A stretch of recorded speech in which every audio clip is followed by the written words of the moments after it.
Hello mga ka-okiks! Welcome sa isa pang food trip na look back rin sa aking kabataan. Sa ating mga TikTokers, sa YouTubers, sa Facebookers, ikot Pangilinan. Nandito tayo sa Banawe, sa Quezon Avenue, sa isang restaurant na paborito namin, paborito ko. Ginagawa ko yung mga hinganap ko dito. Buhay pa si Daddy, pumupunta kami dito sa Mamundok dahil sa Mami, siopaw. Medyo ladang kami rito kaya merienda time. Mamundok, Mami at masadong siopaw. Coming up!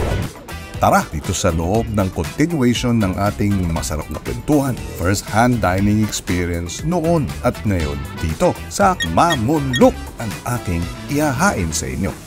So, andito tayo ngayon, nakaupo. Mahaba yung pila. Habang naghihintay tayo ng ating throwback storyahan muna tungkol sa childhood memories dito sa Mamundok. Noong mga bata pa kami at nakatira sa QC, isa sa paborito naming restaurant itong Mamundok. Ang pagkain dito ang isa sa bonding time namin at masasabi na rin luho ng siyam na mga magkakapatid kasama ang aming daddy at mommy ang mag-dine out o kumain sa labas. Noong bata kami, sa Cubao kami kumakain ng Mamundok sa Aurora Boulevard.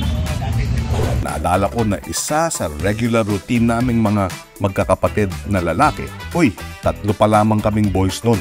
Ang aming regular routine, kasama ni Daddy, kumain sa Mamundok. Pagkatapos magpakalbo, magpagupit sa Tops Barbershop. Doon din sa Aurora Boulevard, Cubao. Bagong gupit. Plus umuusok na Mami after. Panalo! Guys, 1950s pa itong paborito nating siopaw house dito sa Banawe. 1920s naman yung unang Mami na Mamundok. O heto, mga ka-okiks, maikling history para sa mga di nakaabot noon na mga Gen Z ngayon. At para syempre, sa tulad nating hindi nakakalimot sa masasayang food trip ng ating kahapon. Ang may-ari nitong Mamundok ay isang grade school teacher from China na nag-migrate sa Pilipinas noong 1920. Walang pera at trabaho, kumapit siya sa alam at magaling niyang gawin ang magluto ng masarap na chicken noodle soup. Sa Binondo, Manila ang kanilang unang shop at ang orig na pangalan nito ay Mamundok Mami King. Ito pa guys, interesting trivia. Sa mga branches na Mamundok ay sinadyang walang pa-aircon. Hindi sa aircon. Sabi nila nag-iba daw ang lasa pag nag-aircon. Kaya walang aircon dito. Nag-iba din yung amoy siguro.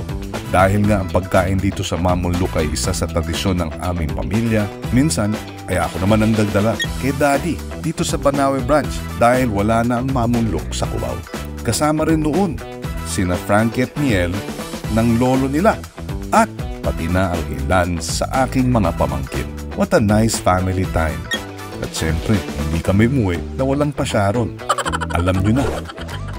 O mga ka-okiks, narito na tayo sa nakakatakam na part. Tikiman time. Taste test 1, 2, 3. Ito, nilagyan natin ng toyo at lalagyan pa natin ng paminta. Wow! Para ito lalo sa mga never pang nakakain dito sa Mamundok. Ganito ang suggestion ko paano ninyo mas ma-enjoy itong famous chicken mami. Sabaw muna. Kapapusog sa sabaw, huwag mong ubusin na agad yung yung noodles, tsaka yung manok, tsaka yung karne. Diba? Kasi pagka naubos yung sabaw, may extra soup. Diba? So, tinitipid-tipid mo yung noodles habang inuubos mo yung sabaw, meron pang extra soup, di ba? Special siopaw. Guys, hindi lang chicken mami ang bestseller dito. Must try din ang kanilang siopaw asado. Ay, konting bipa.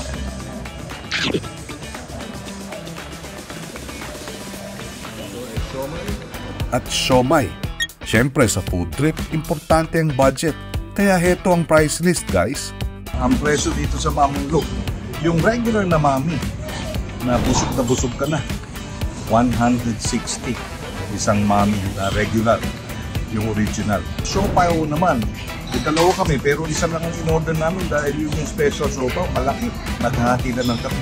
110 pesos yung special sopaw. At yung siomay naman ay dalawang order ng siomay. Magkano umabot? 90 ang isa. So 180. Pag dalawa kayo, 610. 610, 305 pesos. Sobrang busog na kayo. So, di ba? Pwede na. Value for money talaga dito. Okiks na okiks talaga ang ganitong food trip. Sulit sa sarap at meron pa tayong baon ng mga special memories mula sa ating food experience na kay sarap balik-balikan. Sana ay nabusog kayo sa ating masayang Hello Pagkain food trip dito sa Mamunluk. Ayan, kumusta? Hello Mamunluk! Hello Mami! Hello Pagkain! Kita-kits sa susunod nating vlog mga ka-okiks! Talagang solid. Tsaka presyong abot kaya.